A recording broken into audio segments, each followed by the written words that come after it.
தமிழகத்தினுடைய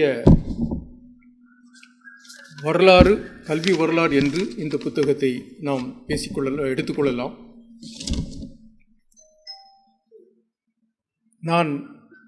நம்மில் பல பேர் காந்தியை பார்த்திருக்க மாட்டார்கள். ஆனால் நான் காமராஜரை பார்த்திருக்கின்றேன்.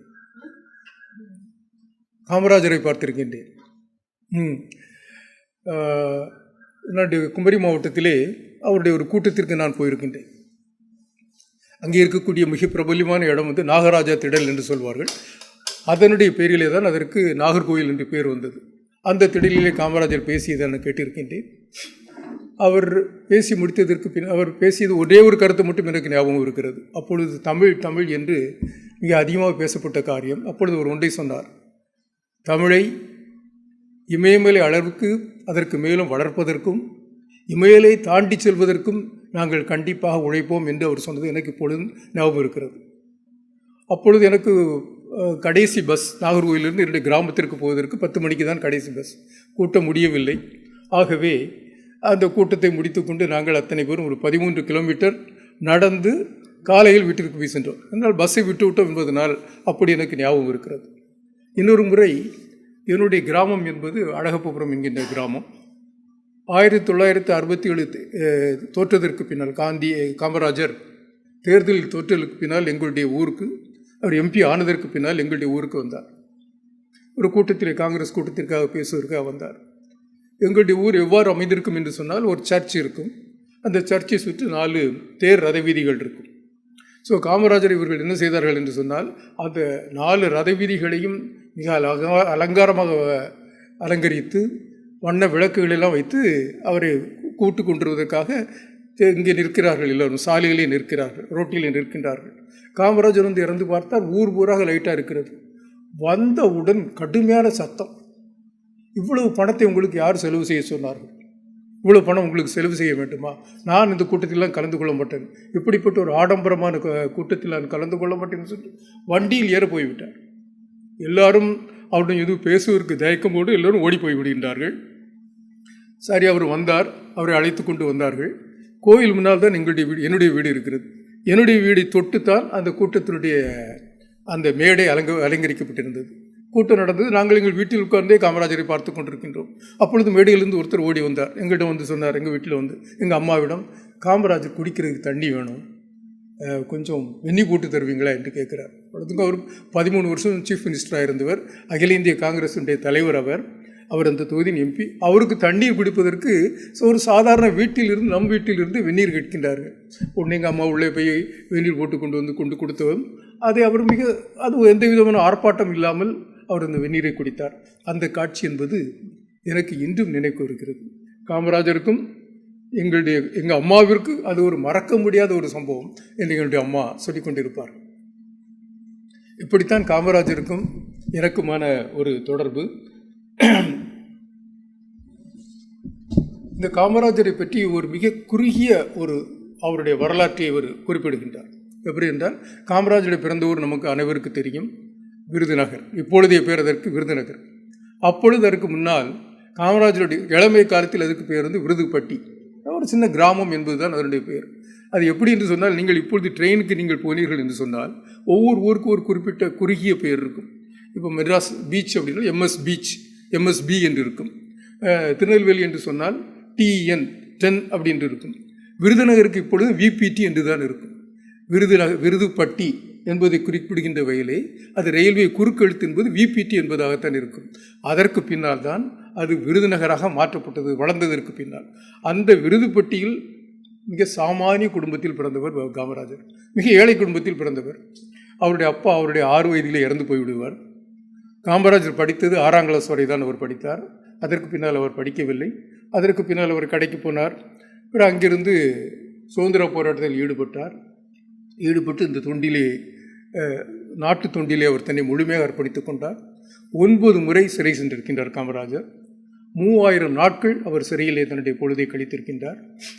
காந்தி சொல்லக்கூடிய பிரம்மச்சரியம் என்கின்ற இதை மிக கடுமையாக அவர் கடைபிடித்தவர். திருமணம் வேண்டாம் என்று இந்த நாட்டிற்காக தன்னை முழுமையாக அர்ப்பணித்தவர் காமராஜர்.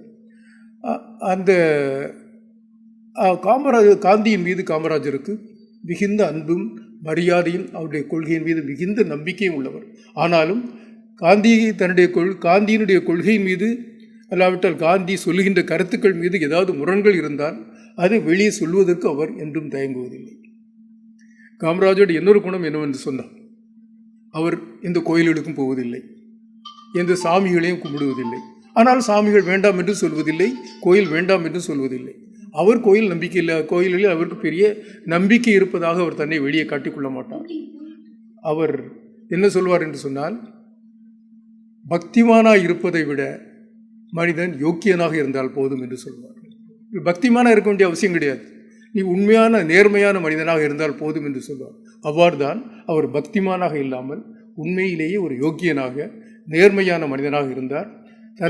தன்னோடு இருக்கக்கூடிய மனிதர்களையும் அவ்வாறு யோக்கியனாக வளர்வதற்கு தன்னாலான ஒரு முயற்சிகளை செய்தார். அதை இந்த புத்தகம் மிக தீவிரமாக மிக தெளிவாக இது பேசுகிறது.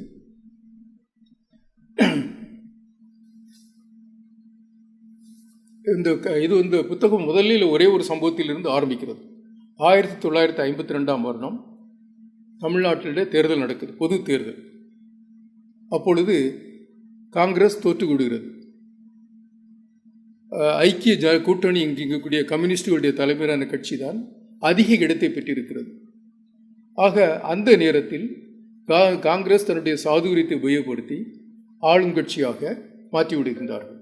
அப்பொழுது இந்த தமிழ்நாடு காங்கிரசுடைய தலைவராக காமராஜர் இருக்கின்றார். யாரை முதலமைச்சராக கொண்டு வர வேண்டும் என்று சொல்கின்ற பொழுது காமராஜர் என்ன சொல்கிறார் என்றால், ராஜாஜியை கொண்டு வர வேண்டும் சொல்கின்றார். ராஜாஜி அரசியல் வேண்டாம் என்று ஏறக்குறைய ஒதுங்கி அதிலிருந்து விலகி இருக்கக்கூடிய அது ஒரு சமூக நேரம். அவருக்கும் காமராஜருக்கும் பிடித்தம் உண்டு என்று சொன்னால் காமராஜருக்கு ராஜாஜியை பிடிக்கும், ஆனால் ராஜாஜிக்கு அதிகமாக காமராஜுக்கு பிடிக்காது என்பது எல்லோருக்கும் ஒரு தெரிந்தவாறு ஒரு உண்மை. ஆனாலும் காமராஜர் ராஜாஜியை கொண்டு வர வேண்டும், அவர் தான் சீஃப் மினிஸ்டராக இருக்க வேண்டும் என்று சொன்ன காரணத்தினால் அவரை சீஃப் மினிஸ்டராக்கி அவரை முதலமைச்சராக ஆக்கி விடுகின்றார். அப்பொழுது ஒரு 6 மாதம் கழிந்ததற்கு பின்னால் ராஜாஜி ஒன்றை பார்க்கின்றார். நாட்டிலே நிறைய பேர் படித்து கொண்டு வருகின்றார்கள், ஆனால் வேலையில்லா திண்டாட்டம் அதிகமாக இருக்கிறது. அப்படி இருக்கின்ற பொழுது இன்னும் நிறைய பேர் படித்து கொண்டு வந்தார்கள் என்று சொன்னால் வேலையில்லா திண்டாட்டம் அதிகமாகிவிடும், படித்து கொண்டிருப்பவருக்கு வேலை இல்லாமல் போய்விடும். ஆகவே அதற்காக ஒரு திட்டம் கொண்டு வர வேண்டும் என்பதற்காக அவர் என்ன சொல்கிறார் என்று சொன்னால், பள்ளிகளில் மதியம் வரை பாடப்புத்தகத்தை படித்துக் கொடுக்க வேண்டும், மதியத்திற்கு பின்னால் குலக்கல்வி திட்டம் என்கின்ற அவருடைய பெற்றோர்கள் என்ன தொழில்களை செய்கின்றார்களோ அதுகளை படித்து அதில் தேர்ச்சி பெற்று அதிலிருந்து அவருடைய தங்களுடைய வாழ்க்கையை அமைத்துக் கொள்வதற்கான வழிமுறையை அமைத்துக் கொள்ள வேண்டும் என்று ஒரு திட்டத்தை கொண்டு வருகின்றார். இந்த திட்டம் என்ன யாருன்னு சொல்கிறார் என்று சொன்னால், அப்பொழுது பள்ளி கல்வித்துறை இயக்குநராக இருக்கிற கோவிந்தராஜுலு நாயுடு என்பவர் தான் கல்வித்துறை இயக்குநராக இருக்கிறார். அவர்கிட்ட சொல்கிறார், இப்படி ஒரு திட்டத்தை கொண்டு வரணும், அதாவது காலையில் வர மட்டும் பிள்ளைகள் பள்ளிக்கூடத்தில் படித்தா போதும், அதற்கு பின்னால் அவர்கள் தங்களுடைய வீட்டுக்கு சென்று வயல்வெளிக்கோ காட்டுக்கோ அல்லாவிட்டால் சின்ன தொழிற்சாலைகளுக்கு எங்கேயோ சென்று தகப்பன் என்ன தொழிலை செய்கின்றாரோ அந்த தொழிலை செய்து அதில் திறமை பெற்று அதன் மூலமாக தங்களுடைய வாழ்க்கையை அமைத்துக் கொள்வதற்கான ஒரு வாய்ப்பாக உருவாகட்டும். ஒரு நிமிஷம், நான் அப்புறம் கூப்பிடுறேன், மீட்டிங்கில் இருக்கேன். அப்படி என்று அவருடைய கருத்தை இது சொல்கின்றார். கோவிந்தராஜலுக்கு டைரக்டருக்கு இது பிடிக்கவில்லை, இயக்குனருக்கு இது பிடிக்கவில்லை. ஆகவே அவர் அப்பொழுது இணை தொடக்க கல்வியினுடைய துணை இயக்குநராக இருக்கக்கூடியவர் தான் நேத்து சுந்தரவடிவேல்.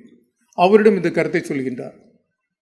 எப்படி நம்முடைய முதலமைச்சர் இப்படி ஒரு குலக்கல்வி திட்டம் ஒன்றை கொண்டு வருகின்றார், நாம் இதற்கு என்ன செய்யலாம், உங்களுடைய கருத்துக்கள் என்ன என்று சொல்கின்ற பொழுது அவர் அதை பற்றி தன்னுடைய கருத்தை எவ்வாறு சொல்கிறார் என்பதை அவருடைய மொழியிலே நாம் கேட்கலாம். சுந்தரவடிவேலு சொல்கின்றார், குலக்கல்வி முறை தேவையற்றது, குலக்கல்வி முறை தீங்கானது, நகர மக்களுக்கும் நாட்டுப்புற மக்களுக்கும் வேறுபாடு காட்டுவது. இல்லை என்ன அப்படின்னு சொல்லியாச்சுன்னு சொன்னால், ஒரு கொஞ்சம் புத்திசாலித்தனமாக நடக்கணும் அப்படிங்கிறதுக்காக ராஜாஜி என்ன சொல்கிறாருன்னு சொன்னால், இந்த குலக்கல்வி திட்டம் என்பது நகர்ப்புறங்களில் கிடையாது, ஒன்லி கிராமப்புறங்களில் தான் அந்த குலக்கல்வி திட்டத்தை அமுல்படுத்த வேண்டும். ஏனென்றால் நகர்ப்புறங்களில் அதை அமுல்படுத்தினால் அதற்கு மக்களுடைய எதிர்ப்பு மிக அதிகமாக பிரச்சனை அதிகமாகிவிடும். கிராமத்தில் இருக்கக்கூடிய மக்கள் எதை கண்டுகொள்ள மாட்டார்களாகவே கிராமப்புற பள்ளிகளில் மட்டும் இந்த குலக்கல்வி திட்டத்தை நாம் கொண்டு வருவோம் என்று சொல்கின்றார். ஆகவேதான் அவர் சொல்கின்றார், நகர மக்களுக்கும் நாட்டுப்புற மக்களுக்கும் வேறுபாடு காட்டுவது. ஏற்கனவே குலத்தொழிலில் ஈடுபட்டுள்ள பெரியவர்களில் பெரும்பாலோருக்கு ஆண்டு முழுவதும் வேலை கிடைப்பதில்லை. அந்நிலையில் குலத்தொழிலுக்கு போவோர் எண்ணிக்கை பெறுவது உள்ளவர்கள் வயிற்றில் மண் போடுவதாகும் அப்படின்னு சொல்லிட்டு அவர் துணை இயக்குனர் தன்னுடைய கல்வித்துறையினுடைய இயக்குனர் இந்த கோவிந்தராஜு நாயுடுவுக்கு இதை கொடுத்துருக்காரு. கோவிந்தராஜலுக்கும் இது பிடிக்கல. நம்ம இந்த மாதிரி செய்வது கல்வி வளர்ச்சிக்கு உகந்ததாக இருக்காது. ஆகவே அதை ஏற்றுக்கொள்வதற்கு அவர் மிகவும் தயக்கம் காட்டுகின்றார். ஆனாலும் சீஃப் மினிஸ்டர் ஏற்று அதிகாரிகள் ஒன்றும் செய்ய முடியாது. அவர் பேசாமல் இருக்கின்றார். ஒரு 4-5 மாதங்கள் ஆகிவிட்டன. திடீரென்று ஒரு நாள் ராஜாஜி கூப்பிட்டார். கோவிந்தராஜு நாயுடு கூப்பிட்டு, நான் ஒரு ப்ரப்போசல் கொடுத்தோம் இல்லையா, அதை நீங்கள் என்ன பண்ணீங்க அப்படின்னு சொல்லி கேட்டார். நீங்கள் சொன்னீர்கள் என்றால் அதை நாங்கள் அமுல்படுத்துகிறோம். ஆக உங்களுக்கு அதில் விருப்பம் இல்லை. ஆகவே நான் என்ன செய்கிறேன் என்று சொன்னால், ஒரு ஸ்பெஷல் ஆஃபீஸரை நான் அதுக்காக போடுகிறேன். அவரை வைத்துக்கொண்டு நான் இந்த குலக்கல்வி திட்டத்தை அமல்படுத்துகிறேன். அவர் உங்களுடைய வேறு எந்த அதிகார வரம்பிற்குள்ளும் அவர் தலையிட மாட்டார். அந்த குலக்கல்வி திட்ட அமைத்து மட்டும் அவர் செயல்படுத்துவதற்காக நான் அவரை போடுகிறேன் என்று சொன்னவுடன் அவர் சொன்னார், அதெல்லாம் ஒன்றும் அவசியம் இல்லை, நாங்களே செயல்படுத்துகிறோம் அப்படின்னு ஒன்று. அவர் ராஜாஜி என்ன சொல்கிறார் அப்படின்னு சொன்னால், இதை பள்ளி கல்வித்துறையினுடைய ஒரு திட்டமாக, ஒரு ஆணையாக நீங்கள் வெளிப்படுத்துங்கள். அரசினுடைய திட்டமாக இதை வெளிப்படுத்த வேண்டாம். பள்ளி கல்வித்துறையிலிருந்து இப்படி ஒரு திட்டம் போட்டு தான் செய்யுங்கள். அதுக்கு அவர் சொல்லக்கூடிய காரணம் என்னவென்றால், இதை நீங்கள் அரசினுடைய ஆணையாக நீங்கள் போடுங்கள் என்று சொன்னால் அதற்கு அதிக காலம் எடுக்கும். ஆகவே அது வேண்டாம், இதை உடனே செயல்படுத்தியாக வேண்டும் என்று சொன்னார். உடனே அவர் சொன்னார், உடனே போட்டு அன்றைக்கு ராத்திரியே அந்த குலக்கல்வி திட்டத்தை அமுல்படுத்தி பத்திரிகை செய்திகள்லாம் வந்துச்சு. அப்போ தமிழ்நாட்டு காங்கிரஸ் தலைவருடைய காமராஜருக்கு தெரியாது. அவர் விருதுநகரில் அன்றைக்கு ஒரு மீட்டிங்கில் இருக்கிறார். காலையில் பத்திரிகைகள்லாம் இப்படி செய்திகள் வருகிறது. இதை அவர் எனக்கு காமராஜர் நினைச்சிட்டு இருக்கார் அப்படின்னு சொன்னால், கல்வித்துறை தான் இந்த குலக்கல்வி திட்டத்தை அமுல்படுத்துவதற்காக ஒரு திட்டம் தீட்டி அறிமுகப்படுத்தியிருக்கின்றார்கள் அப்படின்னு சொன்னோன்னா, அவர் அன்றைக்கு நடந்த கூட்டத்தில் பேசுகிறார், இது ஒரு பைத்தியக்காரத்தனமான திட்டம். காமராஜருக்கு இது ராஜாஜி போட்ட திட்டங்கிறது தெரியாது, அதிகாரிகளுடைய திட்டம் என்று நினைத்து கொண்டு அவர் என்ன சொல்கிறார் என்று சொன்னால், இது ஒரு மிகவும் பைத்தியக்காரமான திட்டம், இதை ஒழிப்பதில் தான் இனி நான் என்னுடைய சக்தியை செலவழிப்பேன் என்று அவர் சொல்லிடுறார். சொல்லிவிட்டு இங்கே ராஜாஜியிடம் இங்கே பார்த்தாச்சுன்னு சொன்னால், அப்பொழுது தான் அவருக்கு தெரியுது, இது அதிகாரிகளுடைய திட்டம் இல்லை, அதிகாரிகளுடைய ஆணை இல்லை, சீஃப் மினிஸ்டர் சொல்லி அதிகாரிகள் செய்திருக்கிறார் என்று தெரிந்தவுடன் காமராஜருக்கு இப்போ ஒரு இக்கட்டான ஒரு சூழ்நிலை.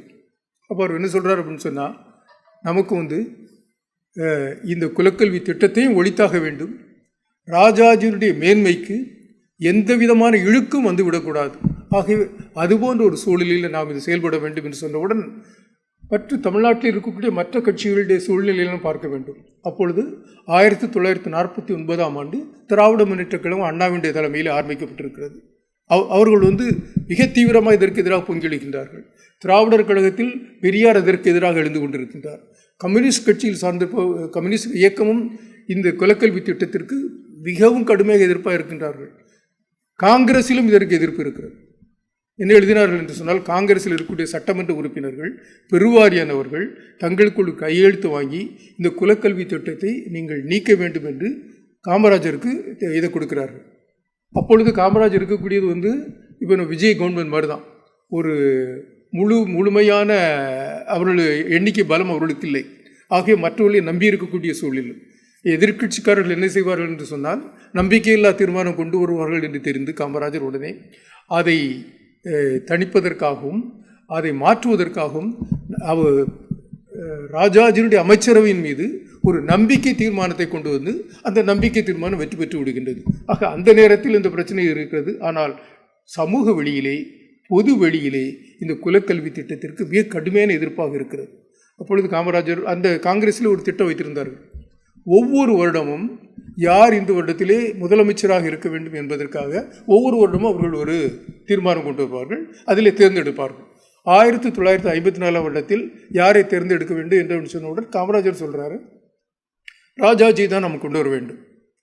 ஆனால் சொன்னோடனே எல்லாருக்கும் ஓகே, அப்போது நீங்கள் குலக்கல்வி திட்டத்தை மட்டும் அதை நீக்க சொல்கிறதுக்கு அவர்கிட்ட பேசுங்க அப்படின்றார். இவருமே பேசுகிறார். ராஜாஜி மிக திறமையான புத்திசாலி, பெரிய பெரிய அறிவார்ந்தவர். ஆனால் சில நேரங்களில் பிடிச்ச பிடிய விட மாட்டார். தனக்கு இதுதான் சரின்னு சொல்லி தோணியாச்சுன்னு சொன்னால் அதை விடவே மாட்டார். அவர் என்ன சொல்லிட்டார் அப்படின்னு சொல்லியாச்சுன்னு சொன்னால், நான் எனக்கு சீஃப் மினிஸ்டராக நான் இருக்கணும் அப்படின்னு சொல்லியாச்சுன்னு சொன்னால் குலக்கல்வி திட்டம் இருக்கும். ஆக நான் இருக்குன்னு சொல்லியாச்சுன்னு சொன்னால் இந்த குலக்கல்வி திட்டத்தை நீங்கள் அமல்படுத்தி ஆகணும். இல்லை அப்படின்னு சொல்லியாச்சுன்னு சொன்னால் என்ன நீங்கள் சீஃபாக எடுக்க வேண்டாம் அப்படின்னு சொல்லிடுவார். காமராஜ் சொல்வார், இது நம்முடைய காங்கிரஸினுடைய கொள்கையும் கிடையாது, இப்படி ஒரு குலக்கல்வி திட்டத்தை கொண்டு வர வேண்டும் என்பதும். இது மக்களுக்கு பெரிய ஆதரவும் இல்லை, ஆகவே இது வேண்டாம் என்று சொன்னதுக்கப்புறம் கேட்கல. அப்புறம் என்ன அப்படின்னு சொல்லி வச்சுன்னா, இதுக்கடையில் ராஜாஜி இதை சொல்கிறதுக்காக, சார் நான் நிற்கலை, ஆனால் எனக்கு பதிலாக எனக்கு சாதகமாக ஒரு ஆளை நான் நிறுத்துறேன்னு சொல்லி முதல்ல அவர் அறிவிச்சிடுறார். அவர் குலக்கல்வி திட்டத்தை அமுல்படுத்துவார் என்று சொல்கிறார். சி சுப்பிரமணியத்தை முதலமைச்சராக அறிவிக்கிறார். அது அதை முன்மொழிந்தது பக்தவச்சலம். ஸோ ராஜாஜி சொற்படி கேட்டு சி சுப்பிரமணியம் அடுத்த வருடத்தின் முதலமைச்சராக இருப்பார் என்று சொல்கின்றார். காங்கிரஸில் இருக்கக்கூடிய மற்ற சட்டமன்ற உறுப்பினர்கள் எல்லாம் இதை கடுமையாக எதிர்க்கிறார்கள். இதை கண்டிப்பாக எதிர்த்தே ஆக வேண்டும் என்று சொன்னவுடன் ராஜாருக்கு எதிராக யார் போட்டு ஜெயிக்க முடியும் அப்படிங்கிறதுக்காக வேறு வழி இல்லாதனால காமராஜர் நிறுத்துகிறாங்க. காமராஜர் ஜெயிச்சிடுறார், பெரிய வித்தியாசத்தில் ஜெயிச்சிடுறார். இப்போ காமராஜர் சீஃப் மினிஸ்டர் ஆகிட்டார். காமராஜ் வந்தவுடன் முதலில் செய்த வேலை என்பது இந்த குலக்கல்வி திட்டத்தை நிறுத்தி அந்த எல்லா ஊர்களிலும் முன்பு போல் குழந்தைகள் படிக்க வேண்டும், அதிகம் பள்ளிகளை படிக்க வேண்டும் என்கின்ற ஒரு திட்டத்தை கொண்டு வருகின்றார். இதுதான் அந்த சூழல். இந்த சூழலில் தான் நம்முடைய சுந்தர வடிவேலு துணை இயக்குனராக இருக்கார். அப்படி இருக்கும்பொழுது அவருக்கும் காமராஜருக்கும் பெரிய தொடர்பு கிடையாது. அவர் காமராஜர் இவருடைய குத்தூசி குருசாமி அப்படின்னு சொல்லிட்டு தீக்காவில் ஒரு பெரிய பெரிய பெரிய எழுத்தாளர், பெரியாருக்கு மிகவும் வேண்டியவர். பெரியார் அவருடைய கல்யாணத்தை பெரியதாக நடத்தி வைப்பார். அப்படிப்பட்ட குத்தூசியுடைய அவருடைய மனைவியும், குத்தூசி குருசாமியுடைய மனைவியும் சுந்தரவடிவேலுடைய மனைவியும் அக்கா தங்கையர்கள்.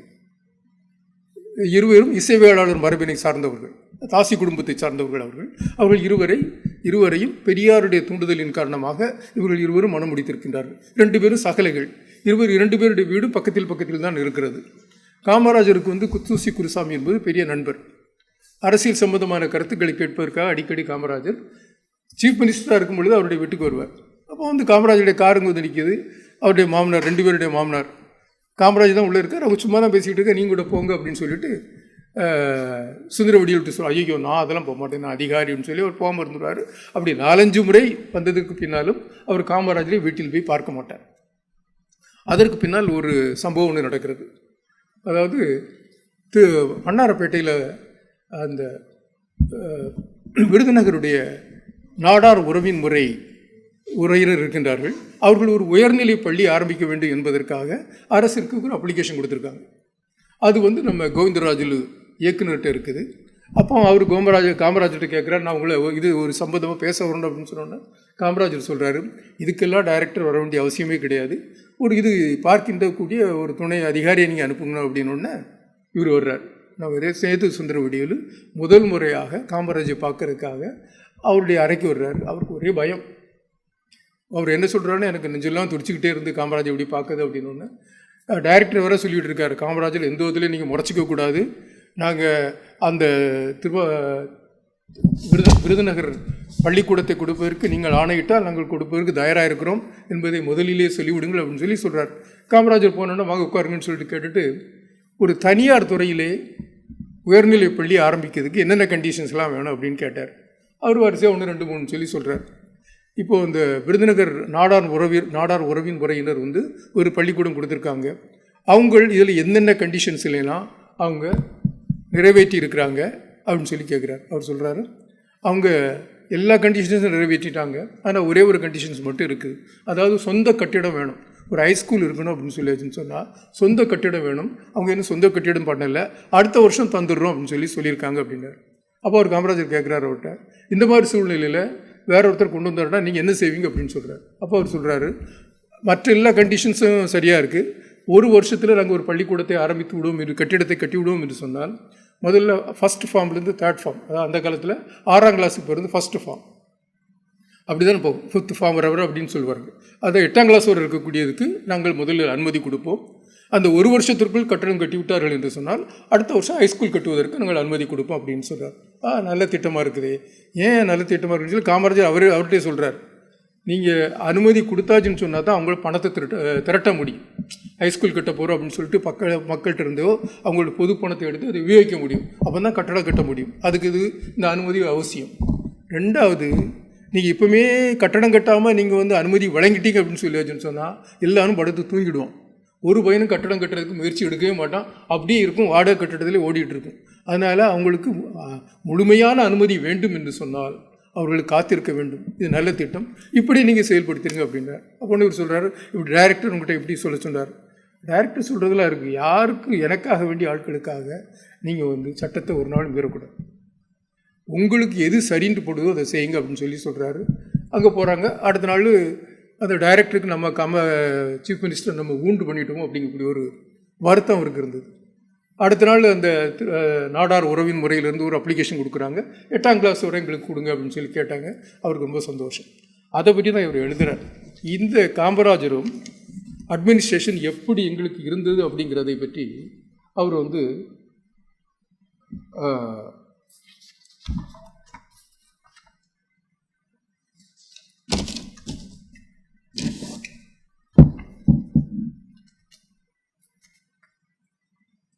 காமராஜர் எப்படி நடந்துக்கிட்டார், அவருடைய நிர்வாகம் எவ்வாறு இருந்ததை பற்றி அவர் எழுதுகிறதை நான் அப்படியே வாசிக்கிறேன். பெரிய பதவியை கொடுத்து, அதற்கு மேலாக பெரிய உரிமையை கொடுத்து, அதற்கு ஆரவாக உயர்ந்த மதிப்பையும் கொடுத்த காமராஜரோ என்னிடம் எந்த பரிந்துரையும் சொன்னதில்லை. என்கிட்ட எந்த ரெக்கமெண்டேஷனும் சொன்னதில்லை. 9 ஆண்டு காலம் எனக்கு ஆணையிடும் உரிமையை பெற்றிருந்த முதலமைச்சர் காமராஜர் எந்த பரிந்துரையும் செய்ததில்லை. கட்சியை வளர்ப்பதில் ஈடு இணைத்தவர் காமராஜர். இருப்பினும் கட்சி தொண்டர்களுக்கு கூட எந்தவித பரிந்துரையும் சொல்லவில்லை. தாம் சொல்லாது மட்டுமா தம்முடைய தனிச்செயலர் மூலமாகவோ எதையும் கேட்டிராதவர். பல 100 மேடைகளில் நான் அவருடன் இருந்தபோதும் தன்னை சார்ந்தவர்களுக்காக எதையும் கேட்காத நெறியாளராக விளங்கினார் காமராஜர். இது காமராஜர் எந்த விதமான ஒரு ரெக்கமெண்டேஷன்ஸையும் ஒரு முறை கூட கேட்டதில் கேட்க மாட்டார் என்று. அவங்களுடைய அட்மினிஸ்ட்ரேஷன் எப்படி இருந்து அப்படின்னு சொல்லியாச்சுன்னு சொன்னால், முதலமைச்சர் காமராஜரும் கல்வி அமைச்சர் சி. சுப்பிரமணியமும் அன்று நிர்வாகத்தில் ஊழல் தலை காட்டாதபடி கட்டி காக்கும் நேரியை உணர்ந்ததோடு அதை நோன்பாக கொண்டிருந்தார்கள். காமராஜரும் சி. சுப்பிரமணியமும் நிர்வாகத்தில் ஊழல் தலை காட்டாதபடி கட்டி காக்கும் நெறியை உணர்ந்ததோடு அதை ஒரு நோன்பாகவும் கொண்டிருந்தார்கள். ஆக அட்மினிஸ்ட்ரேஷனில் எந்த விதமான ஒரு கரப்ஷன், ஊழலுக்கான ஒரு சிறு வாய்ப்பு கூட இல்லை என்பதை பற்றி அவர் ஒரு டைரக்டர் சொல்கிறார். ஏன்னா அவர்கிட்ட இருந்து அதை பார்த்தவர் அப்படிங்கிறதுனால அவர் அதை பற்றி சொல்லிகிட்டு இருக்கிறாரு. அப்போ ஒரு சம்பவம் வருது. இந்த கோவிந்தராஜாலோடு தான் டைரக்டர், பள்ளி கல்வித்துறையினுடைய டைரக்டர். அவருக்கு திருப்பதி பல்கலைக்கழகத்தை ஆந்திரா 1956 ஆந்திரா மாநிலம் பிரிந்தது. அங்கே திருப்பதியில் ஒரு பல்கலைக்கழகம் ஆரம்பிக்கணும் அப்படிங்கிறதுக்காக இந்த கோவிந்தராஜால் நாயுடு அவரை சான்சலர், வைஸ் சான்சலரை கூப்பிட்றாரு. பல்கலைக்கழக துணைவேந்தர் அவரை கூப்பிட்றாங்க. அப்போ சீஃப் செக்ரட்டரி கேட்குறாரு காமராஜர்கிட்ட. அவர் அங்கே கேட்குறாங்க, நம்ம அனுப்பிடுவோமா வேண்டாமா அப்படின்னு சொல்லி கேட்குறாரு. நம்ம அனுப்பாமல் இருந்தாச்சுன்னு சொன்னால் நம்மகிட்ட இருந்து பிரிஞ்சு போனதுனால இவங்க பழி வாங்குறாங்கன்னு சொல்லுவாங்க. அதனால் நம்ம அவரை அனுப்பிடுவோம் அப்படின்னு சொன்னார். அப்போ நம்ம ஒரு புதிய இயக்குனர் நம்ம பார்க்கணும் அப்படின்னு சொல்லி சீஃப் செக்ரட்டரி சொல்கிறார். காமராஜர் கேட்குறாரு, அந்த போஸ்ட் சீனியாரிட்டி போஸ்ட்டா இல்லாட்டி செலெக்ஷன் போஸ்ட்டா அப்படின்னு சொல்லி கேட்குறாரு. அதாவது மூப்பின் அடிப்படையில் வரக்கூடிய அடையாளர் அந்த டைரக்டர் நம்ம போடணுமா, அல்லாமல் ஏதாச்சும் சொன்னால் நம்ம சாய்ஸ் படி அவங்கள போடலாம் அப்படின்னு சொல்லி. இது செலெக்ஷன் படி தான் போடலாம், அதுக்கு நமக்கு உரிமை இருக்கிறது. அப்போ நம்மளுடைய திறமை சார்ந்த அவர் ஆளே அங்கே போடலாம் அப்படின்னு நீங்கள் சொல்கிறீங்களா அப்படின்னு கேட்குறாரு காமராஜர். ஆமாம் அப்படின்னு சொல்லி சீஃப் செக்ரட்டரி சொல்கிறார். அப்போ யாரை போடலாம், நம்ம பெரிய அதிகாரிகள் ஐஏஎஸ், இப்போ ஐசிஎஸ் அதிகாரிகள் இருந்தாங்க. அவங்களில் யாராவது இந்த கல்வித்துறையில் இருக்கிறாங்களா? கல்வித்துறையில் உள்ளவங்க ஆர்வம் உடையவங்க யாரும் இல்லை. ஆனாலும் நாம் அவங்கள இந்த டைரக்டராக போட்டாச்சுன்னு சொல்லியாச்சுன்னு சொன்னால் அவங்க அதில் உட்காந்து ஒர்க் பண்ணுவாங்க அப்படின்னு சொல்கிறாரு. இப்போ காமராஜ் சொல்கிறாரு, இந்த டிபார்ட்மெண்ட்டுக்கு அதில் ஆர்வம் இல்லாத ஒரு அதிகாரியை நம்ம போட்டோம் அப்படின்னு சொல்லியாச்சுன்னு சொன்னால் அவர் இந்த 3 வருஷமும் தனக்கு ஒவ்வொரு நாளும் தனக்கு எண்ணெய் முடிதுன்னு தான் எண்ணிட்டு இருப்பார். எந்த வேலையும் அந்த டிபார்ட்மெண்ட்டுக்காக செய்ய மாட்டார். தன்னுடைய காலத்தை எப்படி ஓட்டலாம் அப்படிங்கிறத பற்றி தான் அவர் பார்த்துட்டு இருப்பார் தவிர நல்லது செய்யணும்னு சொல்லி அவருக்கு என்ன இருக்காது. அதனால் வேறு யாரை போடலாம் அப்படின்னு ஒன்று அவர் சொல்லுவார். இன்னும் 2 பேர் இருக்கிறாங்க, அவங்களுக்கு வயசு 42 பேர், 2 துணை இயக்குநர்கள், ரொம்ப யங்ஸ்டர்ஸ். இன்னும் 13 வருஷம் அவங்களுக்கு இருக்குது. அந்த காலத்தில் 55 வயசு தான் இது ரிட்டையர்மெண்ட் ஏஜ். ஸோ 42 13 வருஷம் இருக்குது. அதனால் அவங்க போடலாம் அப்படின்னு ஒன்று. அப்படியா, அப்போ அந்த 2 பேரை பற்றி நீங்கள் யாரை போடலாம் அப்படின்னு ஒன்று அவர் சொல்கிறாரு. சுந்தர வடிவேலுன்னு சொல்லி ஒருத்தர் இருக்கார், அவர் மிக திறமையான மனிதர், அவரை போடலாம் அப்படின்னு ஒன்று. இன்னொருத்தர் யாருன்னு சொல்லி சொல்கிறாரு. அப்போ அவர் சொல்கிறார் அவர் ஃபாரினில் போய் படித்தவர், டாக்டரேட் பட்டம் பெற்றவர், பலருடைய அனுமதியும் பெற்றிருக்காரு அப்படின்னு சொன்னோன்னே, இல்லை யார் திறமசாலி அப்படின்னு சொல்லி காமராஜர் கேட்குறாரு. சுந்தர வடிவேலு தான் துறை விசி. அப்போ அவரே போடுங்க அப்படின்னு சொன்னோன்னே அவர் என்ன சொல்கிறாரு, நான் சர்வீஸ் கமிஷனுக்கும் அவருடைய ரிப்போர்ட்டை அனுப்பி அவங்களுடைய கருத்துக்களையும் பெற்றுக்கொண்டு நான் போடுறேன் அப்படின்னு சொல்கிறார். ஸோ இப்படி தான் சுந்தர வடிவேலு பள்ளி கல்வித்துறையினுடைய இயக்குநராக வர்றார். அதில் அவர் என்ன சொல்கிறாருன்னு சொன்னால், இந்த பள்ளி கல்வித்துறை துவங்கி 127 வருடம் தமிழ்நாட்டில் ஆயிருக்குது.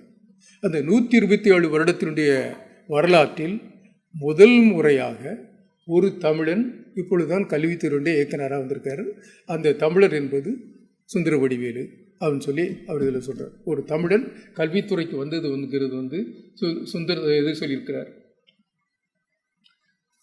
இவங்களுடைய இப்போ இவர் கல்வித்துறை அதிகாரிட்டார். அப்புறம் பார்க் டவுனில் ஒரு கூட்டம் நடக்குது, நம்ம பூங்கா நகரில் ஒரு கூட்டம். தனியார் பள்ளி ஆசிரியர்களுடைய ஒரு மாநாடு நடக்குது. அந்த மாநாட்டில் காமராஜரும் போயிருக்கிறாரு.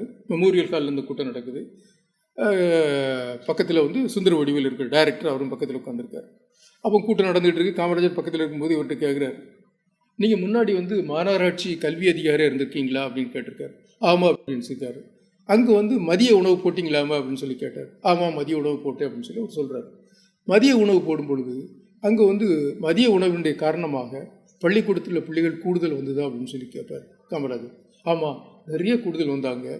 சனிக்கிழமை அரை நாள் தான் ஸ்கூல் உண்டு, அன்றைக்கு மதிய உணவு கிடையாது, அதனால தான் அன்றைக்கு எண்ணிக்கை குறைஞ்சிரும் அப்படின்னு சொல்லி சொல்கிறார். ஆஹா அப்படியா, அப்போ சாப்பாடு போட்டாச்சு அப்படின்னு சொல்லி சொன்னால் பள்ளி குழந்தைகள் படிக்க வரும் அப்படின்னு சொல்லி காமராஜர் சொல்கிறார். அவர்கிட்ட கேட்குறாரு. ஆமாம் கண்டிப்பாக வருவாங்க அப்படின்னு சொல்லி ஒரு உறுதியாக சொல்கிறார். சொல்லிட்டு இருக்கும் பொழுது அப்போ கேட்குறாரு, ஒரு குழந்தைக்கு மதிய உணவு போடணும் அப்படின்னு சொன்னால் எவ்வளோ ஆகும் அப்படின்னு சொல்லி கேட்குறாரு. சுந்தர வடிவேலு சொல்கிறாரு, 1.5 அணா ஆகும் அப்படின்னு சொல்கிறார். 1.5 அணா அப்படின்னு சொல்லி வச்சுன்னு சொன்னால் இந்திய கணக்குப்படி 9 பைசா. ₹1 16 அணா உண்டு. அவர் எப்படி அந்த கணக்கு சொல்கிறீங்கன்னு சொல்லி காமராஜர் அவர்கிட்ட கேட்குறாரு. இந்த ஃபிகர் எப்படி வருது அப்படின்னு சொல்லி வச்சுன்னு சொன்னால், ஒரு படி அரிசிங்கிறது அந்த காலத்தை 10 அணா. ஒரு படி அரிசியை நீங்கள் பொங்கி போட்டாச்சுன்னு சொன்னால் 10 குழந்தைகளுக்கு போடலாம். 10 ரூபாய்க்குள்ள ஒரு படி அரிசி ஒரு குழந்தைக்கு போட்டாச்சுன்னு சொன்னால் ஒரு குழந்தைக்கு 1 அணா ஆகுது. அதுக்கு கஞ்சி காய்க்கிறதுக்கும், அதுக்கு சாம்பார் ஏதாவது பண்ணுவதற்கும், அதை வேலை செய்பவர்களுக்கும், அதை அங்கேருந்து இங்கே கொண்டு வருவதற்கும் 1/2 அணா ஆகும் அப்படின்னு சொல்கிறார். இது உறுதியான இதுதானே அப்படிங்கிறார். ஆமாம் இது உறுதியானது, எப்படி சொல்கிறீங்க அப்படின்னு சொல்லி காமராஜர் கேட்குறாரு. என்னுடைய ராமகிருஷ்ண லஞ்சுங்கிறவர் அந்த ஐயர் என்னுடைய க்ளோஸ் ஃப்ரெண்ட், இவர் சுந்தர வடிவேலு சொல்லுவார். அவர்கிட்ட கேட்டேன், இந்த மாதிரி செய்கிறது 1.5 அணா வருது ஒரு சாப்பாட்டுக்கு ஒரு ஆளுக்கு போடுறதுக்காக, அது சரியாக இருக்குமான்னு கேட்டோன்னு அவர் சொன்னார், கரெக்ட், ஒரு ஆளுக்கு 1.5 அணா ஆகும், அது போதும் அப்படின்னு சொல்லி சொல்கிறார். அப்படியா சரி. அப்போ தமிழ்நாட்டில் இருக்கக்கூடிய குழந்தைகளுக்கு சாப்பாடு போடணும் என்ன அப்படின்னு சொல்கிறாரு. அப்போது சுந்தர வடிவேலு சொல்கிறாரு, ஐயா முதல்ல பட்டணத்துக்கு கூட அவ்வளோ தேவையில்லை, ஆனால் கிராமப்புறத்தில் இருக்கக்கூடிய பிள்ளைகளுக்கு நகர்ப்புறத்தை விட அவங்களுக்கு போடும் அப்படின்னு சொன்னேன். அப்படியா சரி, எவ்வளோ பேருக்கு போட வேண்டியிருக்கு அப்படின்னு சொல்கிறார். கேட்குறாரு. 10 லட்சம் பேருக்கு போட வேண்டியிருக்கும் இப்போதைக்கு. இப்படியே நம்ம எல்லாருக்கும் மதிய உணவு கொடுத்தோம் அப்படின்னு சொல்லி சொன்னால் 5 வருஷத்தில் அது 20 லட்சமாக மாறிடும். ஆகனா அவ்வளோ பேருக்கு நம்ம பணம் போடணும் அப்படின்னு சொல்லி காமராஜர் அவர் சொல்கிறார். அப்படியா, அவ்வளோ பேருக்கு நம்ம போடணும் சொல்கிறத நான் ஏற்றுக்கிறேன். அதுக்கு எவ்வளோ செலவாகும் அப்படின்னு சொல்லி நீங்களும் ஒரு கணக்கு போடுங்க, நானும் ஒரு கணக்கு போடணும்னு சொல்லி 2 பேரும் மேடையில் உட்காந்துட்டு கணக்கு போட்டுட்ருக்காங்க. இவரும் ஒரு சொல்கிறாரு, இவரும் ஒரு கணக்கு சொல்கிறார். 2 பேருடைய கணக்கு சரியாக இருக்குது. காமராஜர் அதிகாரி சொல்கிற கணக்கும் சரியாக இருக்குது, காமராஜர் போட்ட கணக்கு சரியாக இருக்குது, நீங்கள் போட்ட கணக்கு சரியாக இருக்கிறது. ஆகவே இதை நாம் செயல்படுத்துவோம் அப்படின்னு சொல்லிட்டு அந்த மேடையில் உட்காந்து 2 பேரும் பேசுகிறாங்க. பேசிட்டு காமராஜ் அந்த மேடையில் அதுக்கு முந்தைய மதிய உணவு திட்டத்தை பற்றி எந்தவித ஒரு ஐடியாவும் இல்லை. இவங்க 2 இப்படி பேசி முடிச்சுட்டு காமராஜர் அதுக்கப்புறம் அவர் என்ன பேசுகிறார் அப்படின்னு சொன்னால், தன்னுடைய பேச்சோட காமராஜர் என்ன சொல்கிறாருன்னா, அத்தனை பேரும் படிக்கணும் என்றேன், வயிற்றிலே ஈரம் இல்லாதவன் எப்படி படிப்பான் அவனும் தானே நம்ம இந்தியாவிற்கு சொந்தக்காரன். ஏழை குழந்தைகளுக்கு பள்ளிக்கூடத்திலே சோறு போட்டு படிக்க வைக்கணும். ஏழை குழந்தைகளுக்கு பள்ளிக்கூடத்திலே சோறு போட்டு படிக்க வைக்கணும். இதை தள்ளி போட முடியுமா என்ன? இது மிக மிக முக்கியம். உடனடியாக இதை தொடங்கி விடணும். பணத்திற்கு எங்கே போகுது என்று நீங்கள் கேட்பீர்கள். அதற்கு வழி இருக்குது. தேவைப்பட்டால் பகல் உணர்வுக்கென்று தனியாக வரி கூட போட மாட்டேன். அல்லாவிட்டால் அவர்களுக்காக பிச்சை எடுப்பதற்கும் நான் தயாராக இருக்கிறேன். எப்படியும் எல்லா ஏழைகளும் படிக்கணும், அவர்களுக்கு தான் இந்த தேசம் சொந்தம். எல்லா ஏழைகளும் படிக்கணும், அவர்களுக்கு தான் இந்த தேசம் என்று அவர் சொன்னார். சொல்லிட்டு இந்த செய்தி பத்திரிகையில் வருது. பல பத்திரிகைகள் என்ன எழுதுகிறாங்க அப்படின்னு சொல்லியாச்சுன்னு சொன்னால், ஏற்கனவே வரிச்சுமை அதிகமாக இருக்குது. இந்த பள்ளிக்கூடத்தில் படிக்காத பிள்ளைகளுக்கு சாப்பாடு போட்டு இந்த வரிச்சுமை ஏற்றுறதுக்காக இன்னும் வரி போடுறேன்னு சொல்லி காமராஜர் சொல்லுகிறாரே அப்படின்னு சொல்லிட்டு அவரை பற்றிய விமர்சனங்கள் அந்த இது பக்கத்திலே உருவாயிடுது. இனிமே இவங்க திட்டத்தை அறிவிச்சாச்சு. இனிமேல் இதை பற்றி எவ்வாறு பணத்தை மொபிலைஸ் பண்ணுறது? அந்த காலத்தில் 1 கோடி ரூபாய்ங்கிறது வந்து பெரிய தொகை. இந்த நம்ம இப்போ ஸ்டேட் பட்ஜெட்டு ஏறக்குறைய அவ்வளோ வருது. இப்போ மாதிரி ஒவ்வொரு மினிஸ்டர்ஸும் ஆயிரக்கணக்கான கோடிகளை வைத்துக் கொண்டிருக்கின்றார்கள். இன்றைக்கு ஒவ்வொரு சீஃப் மினிஸ்டர்ஸும் பெரும் பெரும் கோடிகளுடைய முதலாளிகள் இருக்கின்றார்கள். அந்த பணத்தை காப்பாற்றுவதற்காக அவர் பணத்தை போட்டு போட்டு காப்பாற்றி கொண்டிருக்கிறார்கள். அந்த காலத்தில் அரசனுடைய பட்ஜெட் என்பது ஏறக்குறைய இவ்வளோ குறைவாக இருக்குது. அப்போ இதை வந்து மத்திய அரசுடைய பட்ஜெட்டிலேருந்து பணம் வாங்குறதுக்காக அதை 5 ஆண்டு திட்டத்தோடு இணைத்து டெல்லி கொண்டு போகிறாங்க. அதை கொண்டு போய் எல்லார்ட்டையும் பேசிகிட்டு இருக்கும்போது வந்து துண்டு விழுது. 5 கோடி ரூபாய் துண்டு விழுது. அப்போ அதிகாரிகள்லாம் சொல்கிறாங்க, நம்ம வளர்ச்சி திட்டங்கள்லாம் நிறையா இருக்குது, அதுகளை நம்ம துண்டு விழ வைக்க முடியாது.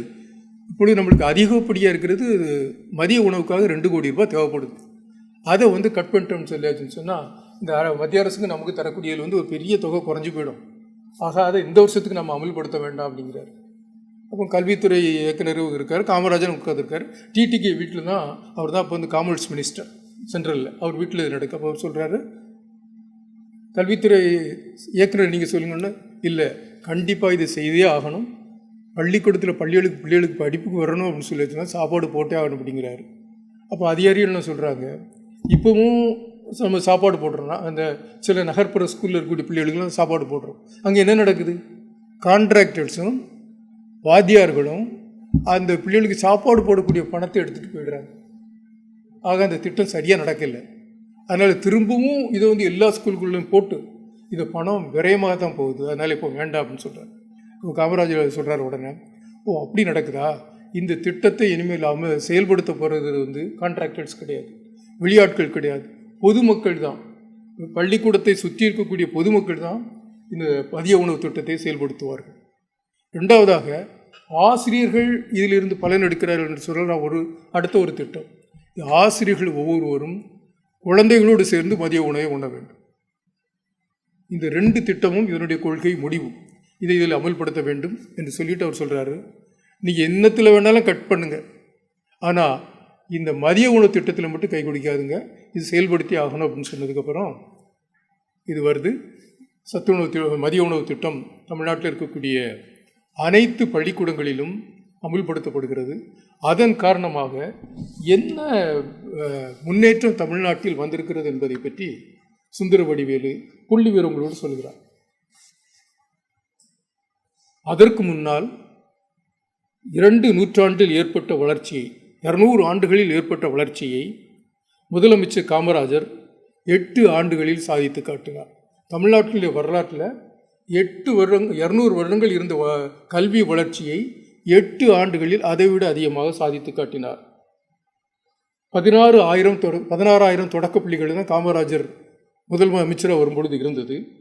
அதில் 16 லட்சம் குழந்தைகள் படித்தார்கள். 16,000 பள்ளிக்கூடம், அதில் 16 லட்சம் குழந்தைகள் படித்தார்கள். தொடக்க பள்ளிகளின் எண்ணிக்கை காமராஜர் காலத்தில் மொத்த 16,000 30,000 வளர்ந்தது. காமராஜருடைய காலத்தில் படிப்போர் எண்ணிக்கை 16 லட்சத்திலிருந்து 48 லட்சமாக வளர்ந்தது. ஆக 2 மடங்கு 3 மடங்கு 8 வருடத்திற்குள் மக்களுடைய எண்ணிக்கை வந்தது. அதில் 16 லட்சம் பேருக்கு பகல் உணவு, மதிய உணவு கிடைத்தது. காமராஜர் பதவியெடுக்கின்ற பொழுது 650 உயர்நிலைப் பள்ளிகள் தமிழ்நாட்டில் இருந்தன.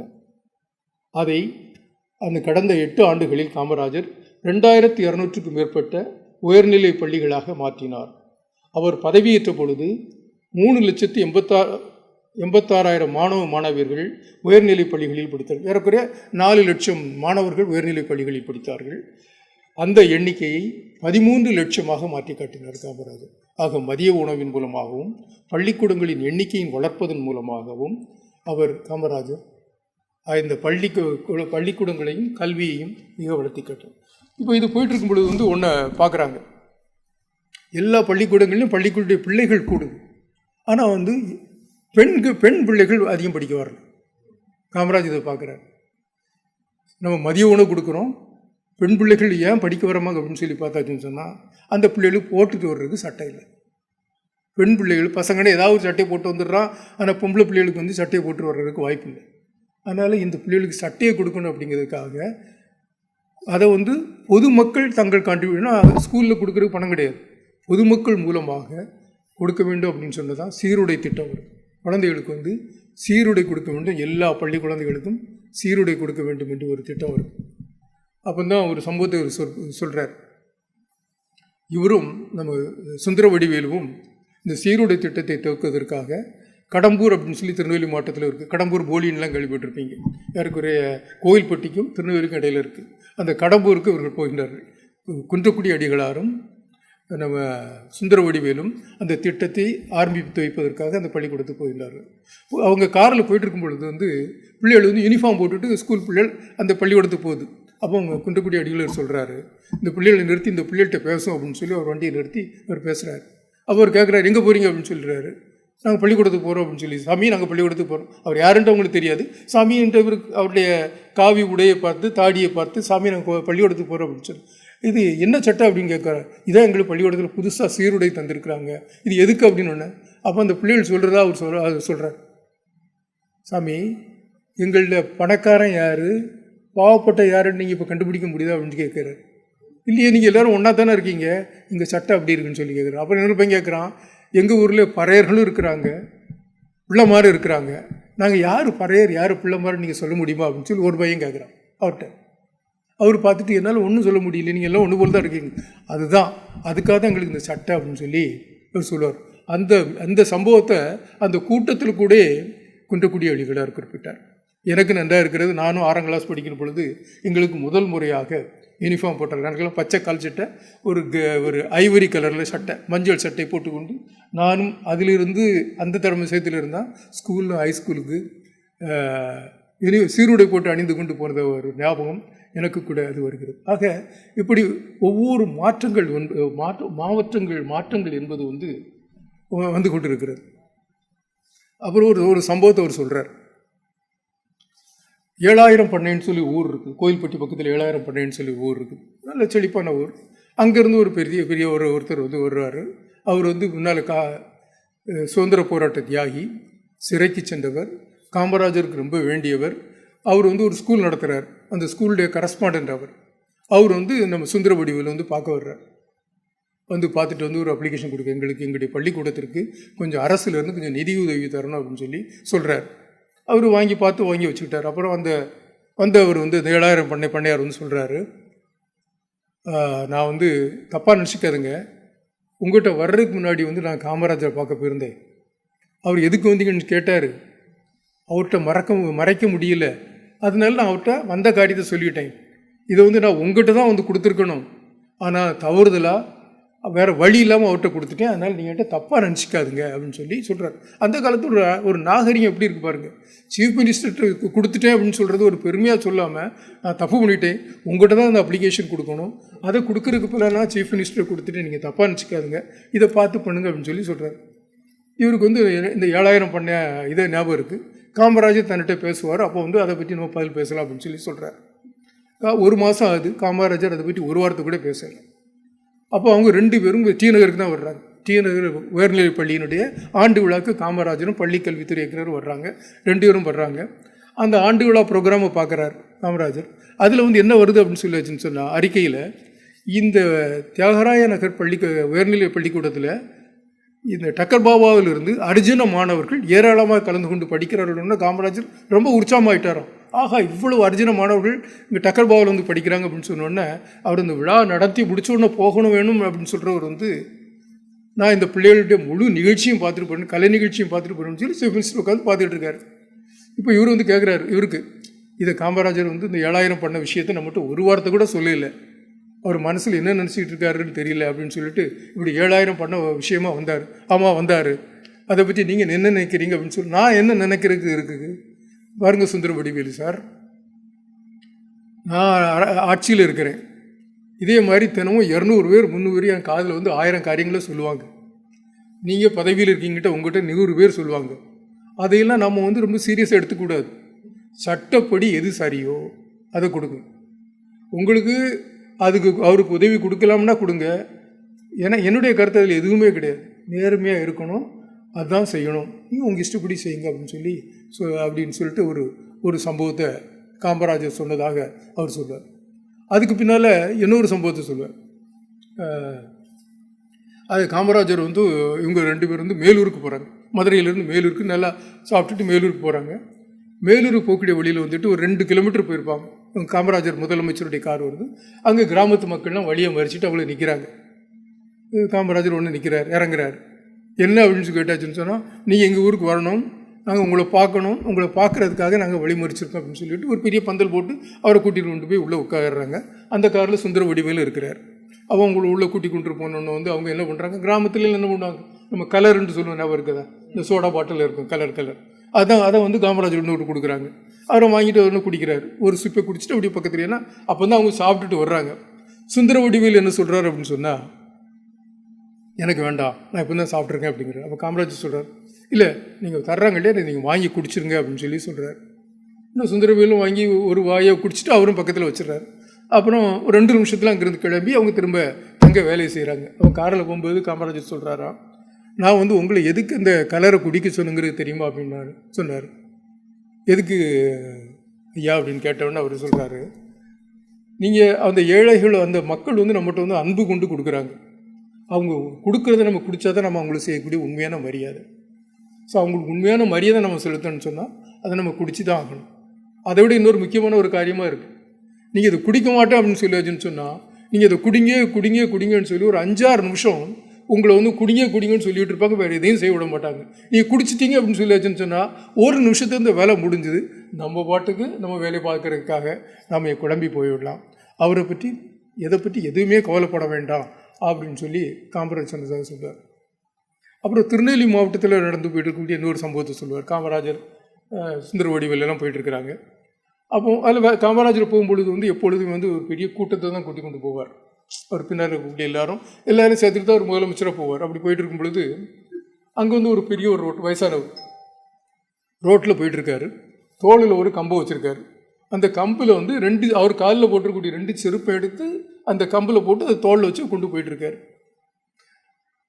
அதை காலில் போடக்கூடிய செருப்பை தோளில் வச்சுக்கிட்டு சுமந்து கொண்டு போயிட்டுருக்காரு. அப்போ தான் அவர் காமராஜர் கூட பக்கத்தில் இருக்கவர் ஒரு சொல்கிறாரு, நம்ம ஆட்கள் ரொம்ப விசேஷமான ஆட்கள், காலை போட்டு நம்மளை சுமக்க வேண்டிய செருப்பை நம்ம தோளில் வச்சு நாமும் அந்த செருப்பு சுமப்போம், நம்ம விசேஷமான ஆட்கள் அப்படின்னு சொல்லுவார். அப்போ காமராஜர் சொல்லுவார், அவனுடைய கஷ்டம் உங்களுக்கு தெரியாது, அதனால தான் நீங்கள் அப்படி பேசுகிறீங்க.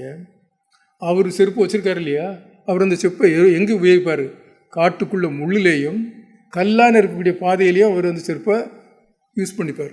காலுக்கு பாதுகாப்பாக அதை யூஸ் பண்ணிப்பார். ஆனால் ரோட்டிலையும் சமமான பாதையிலையும் போகின்ற பொழுது அவர் வெறுங்காலோடு நடப்பார். ஏன்னா அந்த ஒரு செருப்பு தான் அவர்கிட்ட இருக்குது, இன்னொரு செருப்பு வாங்குறதுக்கு அவர்கிட்ட பணம் கிடையாது. ஆக இந்த செருப்பை எப்படி பாதுகாக்கணும் அப்படிங்கிறதுக்காக அவர் இந்த செருப்பை வந்து தோளில் போட்டுக்கிட்டு போகிறார் அப்படின்னு சொன்னோன்னா எல்லாருக்கும் அவ்வளோ தூரத்திற்கு ஒரு பெரிய ஷாக்கிங்காக இருக்கும் அப்படின்னு சொல்லி பேசிகிட்டு இருக்கோம். அவர் ஒரு சம்பவத்தை சொல்கிறார். அதற்கு பின்னால் வந்து காமராஜர்கிட்ட பேசிகிட்டு இருக்கும் பொழுது காமராஜர் வந்து ஒரு முறை இவரை கூப்பிடுறார், சுந்தர வடிவேலை கூப்பிட்டு, நம்மளுக்கு வந்து ஆசிரியர்களுக்கு பென்ஷன் எப்படி வருது அப்படின்னு சொல்லி கேட்குறாரு.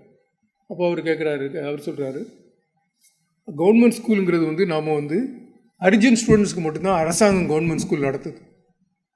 அவங்களில் ஒரு 1000 ஆசிரியர்கள் இருப்பார்கள். அவர்களுக்கு தான் நம்ம அரசாங்க சம்பளம் கொடுக்குறோம், அவர்களுக்கு தான் நம்ம பென்ஷன் உண்டு. மற்ற கார்ப்பரேஷன் நடத்துகிறதோ முனிசிபாலிட்டி நடக்கிறதோ எல்லாமே ஏதாச்சும் அந்த அந்த பஞ்சாயத்துகளுடைய மொத்த தொகுதி இருக்குது, அவங்க நடத்துகிற ஸ்கூல்களுக்கோ பென்ஷன் கிடையாது, அரசாங்க சம்பளம் கிடையாது. அப்படிப்பட்டவங்களுக்கு வந்துட்டு நம்ம வந்து சம்பளம் கொடுக்கறது இல்லை அப்படின்னு சொல்லி சொன்னோன்னே அப்போ காமராஜ் சொல்கிறாரு, நான் ஒன்று உங்களை ரகசியமாக ஒன்று சொல்கிறேன், ஆசிரியர்கள் அத்தனை பேருக்கும் பென்ஷன் கொடுக்கும், அதுக்கு ஒரு திட்டம் தீட்டுங்க அப்படிங்கிறார் காமராஜ். இது யாருக்கும் வெளியே தெரியக்கூடாது, உங்களுக்கும் உங்களுக்கும் எனக்கும் மட்டும்தான் தெரியணும், இந்த செய்தி வெளியே தெரியக்கூடாதுன்னா அவர் வந்து போடுறார். எல்லா ஸ்கூல்களுக்கும் இருக்கக்கூடிய அத்தனை ஸ்கூல்களுக்கும் பென்ஷன் கொடுத்தாச்சுன்னு சொன்னால் எவ்வளோ தூரத்துக்கு வரும்னு சொல்லி சொல்கிறார். அப்போ அடுத்த வருஷம் பட்ஜெட் வருது. பட்ஜெட்டுக்கு முன்னாடி வரும்பொழுது ஒரு 6 மாதத்துக்கு முன்னாடி வந்து சீஃப் செக்ரட்டரி, எஜுகேஷனல் செக்ரட்டரி, அப்புறம் வந்து டைரக்டர், அப்புறம் சுப்பிரமணியம் சீஃப் அந்த கல்வி அமைச்சர், இவங்கெல்லாம் உட்காந்து பேசுகிறாங்க. அப்போ தான் காமராஜர் அங்கே வந்து சொல்கிறாரு, எனக்கு ஆசிரியர்களுக்கு வந்து பென்ஷன் கொடுக்கணும், ஓய்வூதியம் வழங்கணும் அப்படின்னு சொல்கிறார். ஐயா அது எப்படி முடியும், நடக்காத காரியமாச்சு. நீ ஆசிரியர்களுக்கு கொடுத்தீங்க அப்படின்னு சொல்லியாச்சுன்னு சொன்னால் எனக்கு கொடுக்காத அரசு அதிகாரிகள் நிறைய பேர் இருக்காங்க, அவங்க எல்லாருக்கும் நம்ம கொடுக்க வேண்டியது இருக்குங்க அப்படின்னு சொல்லி சொல்கிறார். இப்போ காமராஜர் சொல்கிறாரு, அது சரி, ஆனால் எப்படியாவது அவங்களுக்கு எல்லோரும் கொடுக்கணும் அப்படிங்கிறதுல என்ன நான் உறுதியாக இருக்கிறேன், அதை எங்கேயாவது ஒன்று ஆரம்பித்து தான் ஆகணும். அந்த திட்டத்தை ஆரம்பிக்கணும் அப்படிங்கிறதுக்காக முதல்ல யாருக்கு ஆரம்பிக்கலான்னு சொன்னால் தொடக்கப்பள்ளி ஆசிரியர்களுக்கு முதல்ல பென்ஷன், அவர்களுக்கு இந்த திட்டத்தை கொண்டு வாங்க அப்படின்னு சொல்கிறார். சொல்லிட்டு அவர் சொல்கிறாரு, ரொம்ப சீக்கிரட்டாக இருக்கணும், இது நம்ம 5 பேர் தவிர வேறு யாருக்கும் தெரியாது, இந்த செய்தி வெளியே போயிடக்கூடாது, அடுத்த பட்ஜெட் சமயத்தில் இதை எனக்கு ஞாபகப்படுத்துங்க, அதுக்கு நம்ம சஃபிஷியண்ட்டாக ஃபண்ட்ஸை ப்ரொவைட் பண்ணுறோம்னு சொல்லி அது வந்து தொடக்கப்பள்ளி ஆசிரியர்களுக்காக முதல் முறையாக தமிழ்நாட்டில் ஓய்வூதியம் வழங்கப்படுகிறது. அதற்கு 2 வருஷத்துக்கு அப்புறம் உயர்நிலை பள்ளி ஆசிரியர்களுக்காக ஓய்வூதியம் வழங்கப்படுகிறது. அதில் பலனடைஞ்சவர் என்னுடைய அப்பா உயர்நிலை பள்ளி ஆசிரியர் இருக்கிறதுனால அவருக்கும் பலனடைஞ்சது. அது மட்டும் இல்லை, என்னுடைய அம்மாவுக்கும் ஃபேமிலி பென்ஷன் கிடையாது. எங்கள் அப்பா சீக்கிரம் இறந்து போனதுனால எங்கள் அம்மா அவ்வளோ உற்சாகமாக இருப்பாங்க, ஒரு பெரிய ராணி மாதிரி இருப்பாங்க. நாங்கள் எல்லோரும் நல்லா வசதியாக தான் இருக்கிறோம், நாங்கள் எங்கிட்ட யார்ட்டையும் 1 பைசா வாங்க மாட்டாங்க, அவங்க தான் எங்களுக்கு பணம் தருவாங்க. ஏன்னா அந்த பணத்தை தந்தது காமராஜருடைய ஓய்வூதியம், ஃபேமிலி பென்ஷன் மூலமாக. இன்றைக்கும் அன்றைக்கு தண்ணி கொடுத்ததுனாலே என்னமோ தெரியவில்லை எங்கள் அம்மா அவங்களுக்கு வாழ்க்கை பூராவுமே அவருடைய ஒரு சம்பவத்தை கொடுத்தது வந்து நன்றிக்கடன் அவங்க நினச்சிப்பாங்க, அப்படி சொல்லிப்பாங்க. அந்த அளவிற்கு பென்ஷனை கொடுத்த ஒரு பெரிய வள்ளல் காமராஜர். அதனுடைய பெருமையை, அந்த பெண்ணினுடைய பெருமையை, அந்த பென்ஷன் பெறுவதனால் எவ்வளவு மகிழ்ச்சியும் சந்தோஷமும் சுயமரியாதையும் அதை வாங்குபவர்களுக்கு இருக்கிறது என்பதை வயது முதிர்ந்ததற்கு பின்னால் தான் நம்மால் புரிந்த முடியும். அதை என்னுடைய அம்மா மூலமாக வருதேன், அதை உறுதி செய்தவர் காமராஜர். அதற்கு பின்னால் இவர் வந்து பல்வேறு சம்பவங்களை சொல்லுகின்றார். காமராஜர் 1967ஆம் ஆண்டு இந்த தேர்தலில் தோற்று விடுகின்றார். சீனிவாசன் என்கின்ற ஒரு இளைஞரிடம் தோற்று விடுகின்றார். 1300 ஓட்டு வித்தியாசத்தில் காமராஜர் தோற்கடிக்கப்படுகின்றார். அதற்கு பின்னால் இவரும் அந்த பதவியிலிருந்து ஓய்வு பெற்றதன் காரணமாக சுந்தர வடிவேலுவை நம்முடைய சென்னை பல்கலைக்கழகத்தினுடைய துணைவேந்தராக அவரை போட்டிருக்கிறார்கள். அப்பொழுது ஒரு நிகழ்ச்சி, அதாவது நம்முடைய விஜயராமலிங்க சாகர் இருக்கார் இல்லையா, அவர் வேலை செய்யக்கூடிய ஒரு பள்ளிக்கூடம், அந்த பூண்டிக்கால் கல்லூரி. விஜயராமலிங்க சாகர் அந்த பள்ளிக்கூடத்திலே படித்து, அந்த பள்ளிக்கூடத்திலே ஆசிரியர் ஆகி, அந்த பள்ளிக்கூடத்தினுடைய நிர்வாகியோடு மிக நெருங்கிய கல்லூரியில் மிக நெருங்கிய நிர்வாகியாக இருப்பார். அந்த கல்லூரியை பற்றி பேசுகின்ற பொழுதும், அந்த வாண்டியாரை பற்றி பேசுகின்ற பொழுதும் அவர் அந்த அளவுக்கு நெகிழ்ந்து பேசிவிடுவார். அவ்வளோ நான் கூட அவர் பேசி கொண்டிருக்கும் கூட கேட்டேன், நான் பேசிக்கிட்டு இருக்கும்பொழுது, இவரை பற்றி ஏன் சார் ஒரு புத்தகம் எழுதக்கூடாது என்று கேட்டேன். அந்த அளவிற்கு மிக மிக சாதாரண மக்களுக்கு அந்த பூண்டி காலேஜ் என்பது, பொதுவாக காலேஜ் என்பது நன்றாக படிக்கக்கூடிய உயர்நிலையில் இருக்கக்கூடிய மாணவர்களுக்கு கல்வியை வழங்கக்கூடிய கல்வி. ஆனால் இந்த பூண்டி புஷ்பம் காலேஜ் என்பது மட்டும் ஏழை எளிய மாணவர்களுக்கு, படிக்க வசதி இல்லாத மாணவர்களுக்கு, மிக சுமாராக படிக்கக்கூடிய மாணவர்களை கரையேற்றி நல்ல கல்வியை தந்து உயர்த்துகின்ற கல்லூரி. அதனுடைய தாளாளர், அதாவது அதை நிறுவி நடப்பவர் வந்து வீரையா பாண்டியன், மிகப்பெரிய தஞ்சை மாவட்டத்தினுடைய நிலப்பிரபு என்று சொல்லலாம். அவர் தன்னுடைய பணத்தை போட்டு இந்த கல்லூரியை நடத்துகின்றார். அவர் வந்து 72 வாக்குகளிலே அந்த வகையில் இறந்து போகின்றார். ஆகவே அதற்கு அடுத்த வருடம் அவருக்கு ஒரு சிலை திறக்க வேண்டும் என்று சொல்கின்றார்கள். அப்பொழுது அவருக்கும் சுந்தர வடிவேலுக்கும் மிக நெருங்கிய நட்பு உண்டு. ஆகவே சுந்தர வடிவேலுவை சென்னை பல்கலைக்கழகத்தினுடைய துணைவேந்தராக இருக்கக்கூடிய சுந்தர வடிவேலுவை நீங்கள் இதில் கலந்து கொள்ளுங்கள் என்று கூப்பிடுகின்றார்கள். அவரும் சரி என்று ஒப்புக்கொள்கின்றார். அதற்கு பிறகு அந்த சிலையை திறப்பது யார் என்று சொன்னால் அப்பொழுது எந்த பதவியிலும் இல்லாத காமராஜ் அதை திறந்து வைப்பார் என்று சொல்கின்றார்கள். அப்பொழுது இந்த கல்லூரி நிர்வாகத்தினர் அந்த அழைப்பிதழை எடுத்துக்கொண்டு சுந்தர வடிவேலை பார்க்க போகின்றார்கள். ஐயா, நீங்கள் உங்களை தலைவராக அந்த கூட்டத்தினுடைய தலைவராக போட்டிருக்கோம். ஆனால் திறப்பு விழா நடத்த போகிறது காமராஜர். அவர் ஒரு அரசியல்வாதி. ஆகவே நீங்கள் அதில் கலந்து கொள்வதற்கு உங்களுக்கு தயக்கமாக இருந்தால் அதை பற்றி ஒன்றும் வருத்தமே இல்லை, நீங்கள் எங்களிடம் சொல்லிவிடலாம் அப்படின்னு சொன்னால் அவர் சொல்கிறாரு, காமராஜர் தானே வருகின்றார், நான் கண்டிப்பாக வந்து கொள்கின்றேன் என்று அவர் வருகின்றார். சென்னையிலிருந்து காமராஜரும் சுந்தர வடிவேலும் ஒரே காரிலே அந்த விழாவிற்காக கலந்து கொள்வதற்காக வருகின்றார். வந்ததற்கு பின்னால் வருகின்ற வழியிலே காமராஜர் பெரிய பேசிக்கொண்டார். அப்பொழுது அந்த கொஞ்ச காலத்திலேயே தமிழ்நாட்டிலே மதுவிலக்கு ரத்து செய்யப்படுகின்றது. தமிழ்நாட்டிலே அந்த மதுக்கடைகள் தொடங்கப்பட்டு விட்டன. அதுகளை பற்றிய விளைவுகளை பற்றி பேசிக்கொண்டு வருகின்ற பொழுது தமிழ்நாட்டிலே மது குடிப்பவர்களுடைய எண்ணிக்கை மிக அதிகமாகிவிட்டது என்பதை பற்றி காமராஜர் வருந்தி பேசிக்கொண்டு வருகின்றார். அப்பொழுது பக்கத்தில் இருக்கலாம் சொல்கின்றார்கள், இதில் ஒரே ஒரு குறிப்பிடத்தகுந்த அம்சம் என்னவென்று சொன்னால் ஹரிஜனங்கள் அதிகமாக மதுக்கடைக்கு போவதில்லை.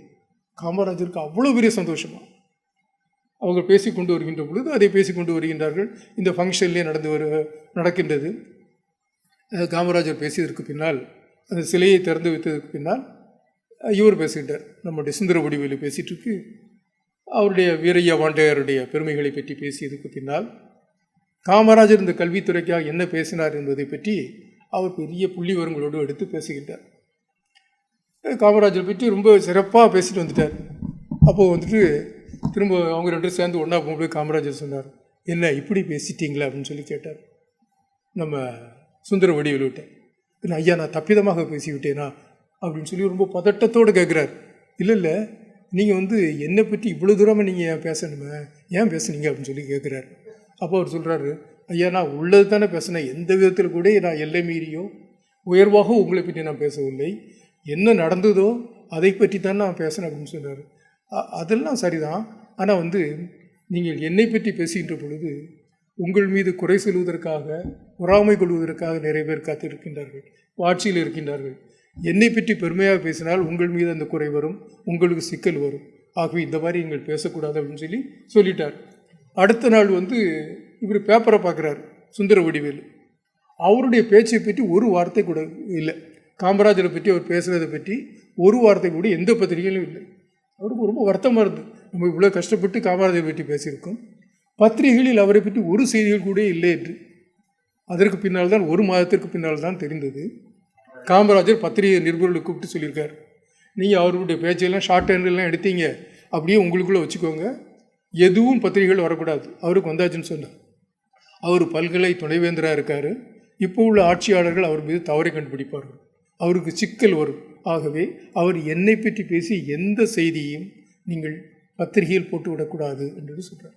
அதாவது தன்னோடு உடனிருப்பவர்களுக்கு எந்த விதமான ஒரு ஆபத்து வந்துவிடக்கூடாது என்பதில் அவ்வளோ அக்கறையாகவும் தன்னை முன்னிறுத்தாத அந்த பெருந்தன்மையும் காமராஜரிடம் தான் உண்டு என்பதை பற்றி அவர் பேசிக்கொண்டிருக்கின்றார்.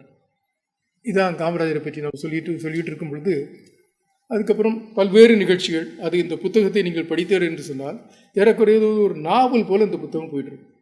வெகு விரைவாக இந்த புத்தகத்தை படித்து விட முடியும். அதாவது பெரிய பெரிய கருத்துக்கள், அதுகளை பற்றி இதுகள் எதுவுமே கிடக்காது. நடந்த சில சம்பவங்களை, உண்மையான நிகழ்வுகளை யதார்த்தமாக இந்த புத்தகம் குறிப்பிடும். ஆகவே இதை நான் கூட இந்த புத்தகத்தை ஒரு நாளில் படித்து முடித்து விட்டேன். ஒரு நாவலை படித்து முடிப்பதை போன்று ஒரு 160 பக்கம் இருக்கக்கூடிய இந்த புத்தகத்தை கீழே வைக்க முடியாமல் தொடர்ச்சியாக நீங்கள் படித்து விட முடியும். ஆகவே இதை நாம் படிக்க வேண்டும்.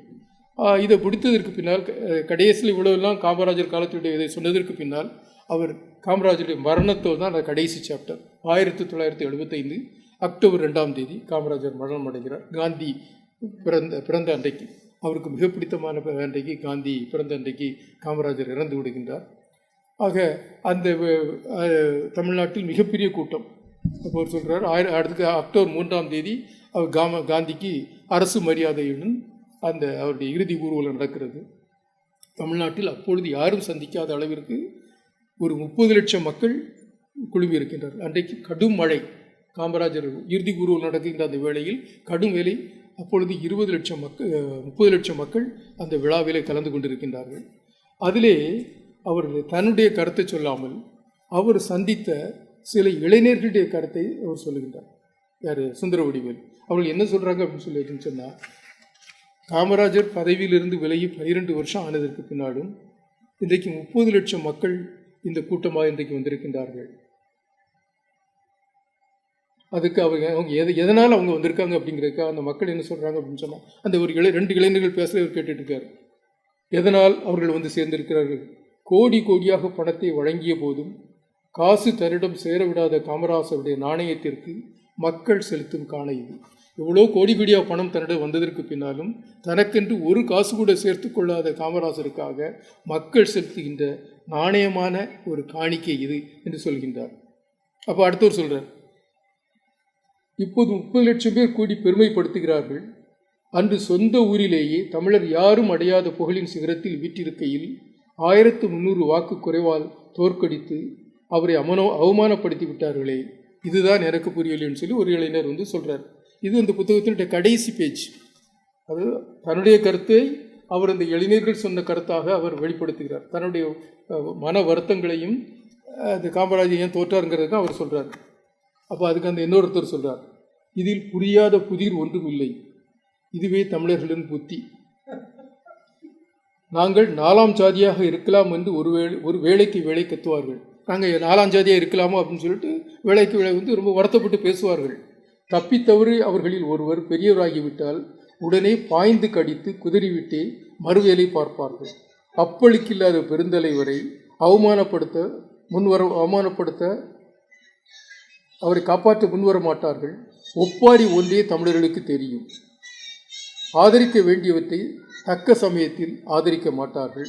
அதனால் 60 ஆண்டு தொண்டிற்கு பிறகும் இன்றும் திண்டாடி கொண்டிருக்கிறார்கள் என்று இந்த வார்த்தையோடு தான் அவர் முடிக்கிறார். காமராஜர் ஏன் தோற்றார் அப்படிங்கிறதுக்காக தன்னுடைய கருத்தை சொல்லாமல் தமிழர்களுடைய அது ஒரு குறையான குணத்தை சொல்லி காமராஜரை தோற்கடித்ததற்கு தன்னுடைய மன வருத்தத்தை அவ்வளவு வருத்தத்தோடு சொல்கின்றார்.